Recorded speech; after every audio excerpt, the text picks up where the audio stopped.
No one ever tells you these things before you start med school. Hi guys, my name is Eunice and I am a junior doctor working in Christchurch Hospital in New Zealand. Oh my gosh, it is now 2 years since I've become a junior doctor, which means 8 years now since the first day of med school. I wish someone had told me what med school was going to be like or what medicine is going to be like. Like even a little sneak peek, because all you hear about what doctors do is just from TV, dramas, and your Asian parents' glorified opinions of becoming a doctor, basically. So not very useful. So for you guys out there thinking about starting medical school or about signing up, you need to watch this video. Here are the 5 things I wish I knew before I started med school. Number 1, you're on your own now. So when you're in med school, no one really cares whether or not you attend lectures or you go finish your assignments. Have you done your pre-readings? It's not in high school anymore. No one's going to be holding your hand. Honestly, in med school, the content and the volume of it is just so much. It's not that hard, to be honest. It's just the volume. So I think the best way to overcome this problem is to be consistent and to be accountable. What I mean is take charge of your study time. Be responsible to attend everything that you can, to the lectures, to the labs and tutorials. Everything's pretty important and they actually add up to your grades. And if you don't meet the passing mark for attendance, you can fail as well. So making sure that you go and research those things and ticking boxes that you need to. There is a lot of smart people in med school, but honestly, you don't need to be the top of the crop because it's just really hard and you don't need that extra pressure. And besides, like, final grades in med school actually don't count for shit when you become a doctor. So what you need to do is just focus on being consistent and making sure that you're just swimming and keeping afloat. Number 2, medicine is long. So look, everyone knows that med school is a long degree. It can vary from anywhere between 4 to 6 years or 7 years. In New Zealand, it is 6 years in total. But that's not it. When you finish med school, that is when your journey of becoming who you want to be in terms of specialist, physician, or surgeon has just begun.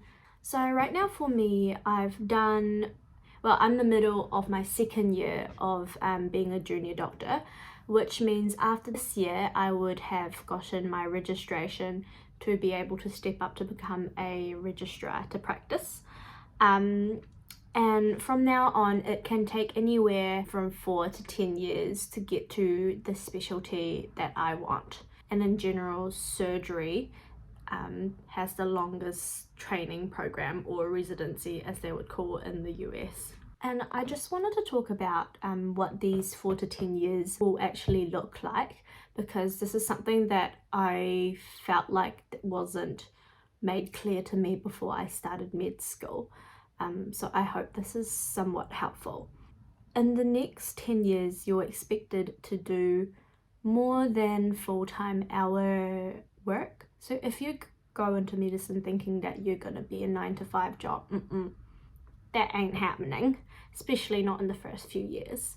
So you'd be expected to work more than 60 hours a week, 15-hour long days, and lots of night shifts for the next 10 years of your youth, pretty much. So I mean, that sounds a little bit grim, but I sort of see it as an investment for the future.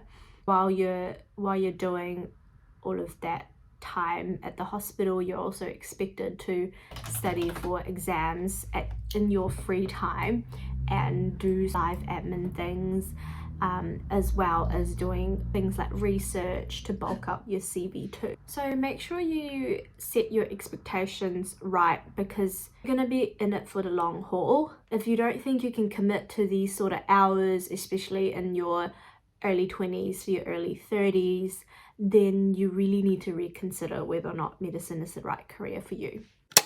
Number 3, have a life outside of medicine. After having all that grim talk before about medicine being very long, I've realized how important it is to really have hobbies and things that you do outside of medicine. Are you in a library watching this? Are you a medical student like working your butt off and you've been in a library for more than 4 or 5 hours? You need to stop. I know it's hard to appreciate this perspective because you're still in med school and you haven't worked yet, and med school just seems like the most important part of your life right now. But oh my gosh, I've been there. Trust me on this. I think the most important thing to overcome this is to really set time aside for fun. You know, you need to be pretty good at your time management. I know there are lots of hours, lots of lectures, lots of lab times throughout the day, but most of the time your evenings are free. Make sure you're doing your hobbies, make sure you're hanging out with your friends, doing all those things that make you who you are, fuel you to become the person that you are. Because like I said, medicine is a long haul. You need to continue these things to prevent yourselves from getting burnt out, because it doesn't get any easier in medicine. The higher you climb, the less time you have for yourself. Honestly, like, I wish I knew this when I was in medical school. I would have studied way less, knowing that it actually does not benefit me all that much now that I'm a doctor. Like, all that medical knowledge that I've learnt when I was in university, half of it is gone and half of it is not relevant. Like pharmacology is actually pretty important, and maybe like pathology, for example, or histology. Like, none of that is actually useful currently when you're practicing clinical medicine, unless you're sitting for exams. Nowadays, even though I sometimes work over 60 hours a week, I try to go to the gym. I try to keep up with YouTubing, you know, learning new skills, editing, filming, and really enjoying that, and trying to be confident in front of the camera, things like that. And I'm also working on my side hustle. So guys, you should totally check out this website here. It's slumberhackers.com. Not at me trying to promote my website here, but this is an example of me and my partner trying to work on an affiliate website, and we're doing not too bad, and it's a totally new skill to me. But you know, like stuff like that that you kind of want to keep up. Don't just focus on medicine, and don't let medicine be your life. Number 4 is imposter syndrome. Oh my gosh, this is so close to heart. So what does Google say? According to Google, imposter syndrome means the persistent inability to believe that one's success is deserved or has been legitimately achieved as a result of one's own effort or skills. Honestly, that's so real in medicine, and it feels the same in med school. Like, you would always feel like, oh my god, everyone looks like they know what they're doing, everyone looks so smart, but deep down everyone's got that fear of feeling like they're not good enough, they don't know everything. For example, sometimes I feel super out of depth, and I really wouldn't know how to answer a question that a patient has asked me. Then I feel really crap about myself, like, oh shit, like by this time I should be able to answer that question. But that might not be the case, because I can bring this question up to my registrar and they might not know the answer, and they bring it up to the consultant, who is the boss of the specialty, and they should know the answer. But sometimes they don't. They have to look up research papers in order to come up with the evidence-based answer. So I guess the moral of the story is, in medicine, you kind of need to learn to be comfortable not knowing everything. The general surgery registrar once told me, Eunice, if you're not confident about something, just fake it till you make it.